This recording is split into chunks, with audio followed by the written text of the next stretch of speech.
In this short video, I'm going to show you how to use Google Maps offline on Android. To record this video, I'm using a Samsung S23 Plus, so please keep that in mind as the process for what I'm about to show you might look a little bit different depending on the type of Android device that you have.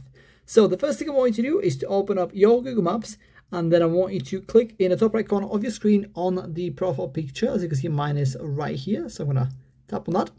And from here, I want you to click on offline maps. Now, please do note that you are going to have access to the internet before you can access your Google Maps offline to begin with. So once you have that, click on select your own map.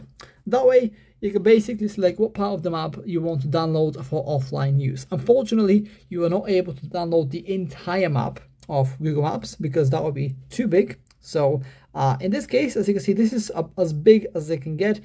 This is like you can basically download a decent chunk of France, for example, or pretty much the entirety of Belgium and the Netherlands if you live in the smaller countries in Europe, for example. So I'm going to show you how to do that. Now, if you want to download a smaller size of the map for offline use, you can basically just zoom in. Let's just say we want to target specifically the Amsterdam area. So if I just zoom like this, as you can see at the bottom here, it updates how big of a file it's going to download. If I zoom out a little bit to cover more distance, the file will increase. So if I'm happy with my kind of area that I want to use for offline use, I can basically click on download right here, and that's going to download the map, and then I'll be able to use it without the internet. And yeah, that's pretty much it. That's how to use Google Maps offline on Android. If you have any questions, please let me know down in the comments below, and I'll do my best to help you out.